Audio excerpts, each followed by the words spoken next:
পদার্থবিজ্ঞানের professor. Maximum সময়টা কেটেছে আমার ঢাকা কলেজে, আর সবশেষে আমি জগন্নাথ বিশ্ববিদ্যালয় থেকে রিটায়ার করেছি।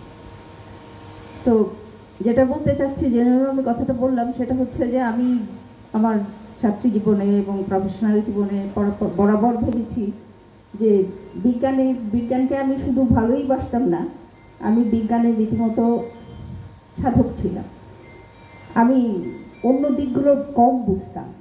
ব্যবসায় শিক্ষা বিষয়টা যে একটা গুরুত্বপূর্ণ বিষয়, এই ধারণাই আমার ভিতরে ছিল না। আমার ছেলেও কিন্তু এসএসসি পর্যন্ত বিজ্ঞানের ছাত্র ছিল না, আমি নিজেই তাকে পড়িয়েছি। আমি জানি সে বিজ্ঞানের খুব ভালো ছাত্র। সে যে হঠাৎ ব্যবসায় শিক্ষার দিকে ঝুঁকে যাবে সেটা আমি বুঝিনি, এবং তখন আমি খুব খুশিও হইনি, আমি খুব নিষেধই করেছিলাম। তারপরে আমার ছেলেকে যখন আমি সিএতে ভর্তি হলো এবং সেখানে যখন কয়েকবার হোঁচট খেতে দেখলাম, আমি কিন্তু মোটামুটি হতভম্ব হয়ে গেলাম যে ছেলেটা বিজ্ঞানে এত ভালো ছিল, সেই ছেলেটা এখানে এসে হোঁচট খাচ্ছে। আমার কাছে খুব অদ্ভুত লেগেছিল। পরে আমি নিজেই যখন কিছুদিন আমি আফটার রিটায়ারমেন্ট প্রশাসনিক কিছু কাজেও ছিলাম, তখন আমি বুঝতে শুরু করলাম যে যেটাকে আমরা বাংলায় বলি হিসাব বিজ্ঞান, এটাও একটা বিজ্ঞান, এটাও একটা বিজ্ঞান।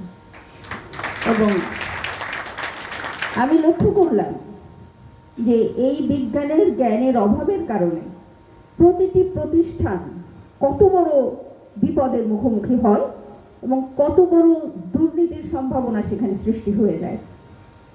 আজকে আপনাদের সময় বেশি নেই, আমিও সময় বেশি নেব না, কিন্তু আমার মনে হয়, এখন মনে হয় সারা দেশ যেন এই সমস্যায় ভুগছে যে এই যে হিসাবের যে বিজ্ঞানভিত্তিক পদক্ষেপগুলি নেওয়া, এই জিনিসটি আমরা এখনো আয়ত্ত করতে পারিনি। আমার কাছে মনে হয়েছে যে আইনস্টাইনের এত বড় একটা আবিষ্কার, এই যে শক্তির রূপান্তর, সেই জিনিসটি প্রথমেই কিন্তু পারমাণবিক বোমা তৈরির কাজে লেগেছিল। সেই জায়গাটিকে রুখে দেওয়ার জন্য নট অনলি বিজ্ঞান, হিসাব বিজ্ঞান, আরও অন্য অন্য বহু বিজ্ঞানের আবির্ভাব পাশাপাশি হওয়া দরকার আছে, ভীষণভাবে দরকার আছে। আমাদের মতো এই দুর্নীতি প্রধান দেশে এটা ভীষণ দরকার আছে। এই বিজ্ঞানভিত্তিক পদক্ষেপগুলো আরও আসুক, আপনারা এখানে একটা ভূমিকা রাখেন, আমি খুশি হব।